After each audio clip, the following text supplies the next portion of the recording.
warahmatullahi wabarakatuh. Nah, di video kali ini saya akan menjelaskan tentang dampak positif dan negatif dari keberadaan bakteri.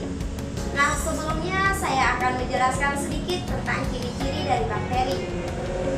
Bakteri merupakan suatu organisme seluler yang bersifat prokaryotik atau tidak memiliki membran inti sel. Bentuk tubuh dari bakteri sendiri adalah beragam jenis. Bakteri umumnya tidak memiliki kloroplas.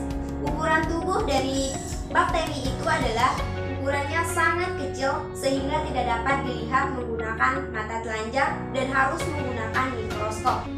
Nah, itu tadi ciri-ciri dari bakteri. Nah, selanjutnya saya akan menjelaskan tentang dampak positif dan dampak negatif keberadaan bakteri. Yang pertama adalah dampak positif dari keberadaan bakteri. Seperti yang kita ketahui bahwa dampak positif adalah dampak yang mendatangkan keuntungan bagi kehidupan. Adapun dampak positif bakteri bagi kehidupan, yang pertama yaitu membantu menyuburkan tanah dengan menghasilkan nitrat. Nah, bakteri yang berperan yaitu Rhizobium leguminosarum. Yang kedua yaitu fermentasi dalam pembentukan makanan dan minuman. Lactobacillus bulgaricus berperan dalam memproduksi yogurt. Acetobacter xylinum berperan dalam memproduksi nata de coco. Selanjutnya, Lactobacillus casei berperan dalam memproduksi minuman probiotik, dan Streptococcus lactis berperan dalam memproduksi keju. Peran bakteri yang ketiga yaitu penghasil obat-obatan seperti antibiotik. Streptomyces griseus berperan dalam penghasil antibiotik streptomycin. Yang kedua yaitu Streptomyces aureopaciens berperan dalam penghasil antibiotik euromycin. Yang keempat yaitu pengurai sampah untuk menghasilkan energi.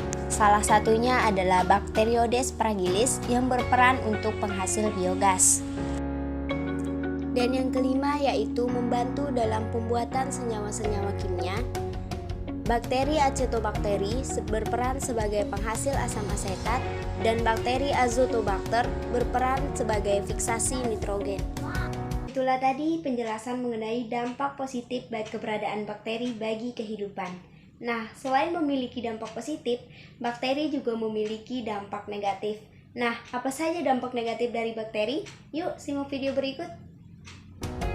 Dampak negatif dari bakteri yang pertama yaitu menyebabkan penyakit bagi makhluk hidup termasuk manusia. Mycobacterium tuberculosis merupakan penyebab terjadinya penyakit TBC pada manusia. Selanjutnya, Bacillus anthralicus merupakan penyebab penyakit gila pada sapi. Dan Bacterium papaya merupakan penyebab rebah pada tanaman pepaya. Yang kedua yaitu membusukkan makanan yang kita miliki. Bakteri Clostridium botulinum merupakan penyebab pembusukan pada makanan. Jika masuk ke dalam tubuh seperti sendi dan bagian jantung, maka dapat menimbulkan dampak buruk. Beberapa bakteri adalah patogen di usus atau sistem pencernaan yang mengakibatkan infeksi dengan gejala seperti penurunan nafsu makan, mual, muntah, kram perut, demam, serta darah pada saat buang air besar. Nah, itu tadi dampak negatif bakteri bagi kehidupan. Nah, di sini kita sudah membahas tentang dampak negatif dari keberadaan bakteri dan dampak positif dari keberadaan bakteri. Sekian video dari saya. Wassalamualaikum warahmatullahi wabarakatuh.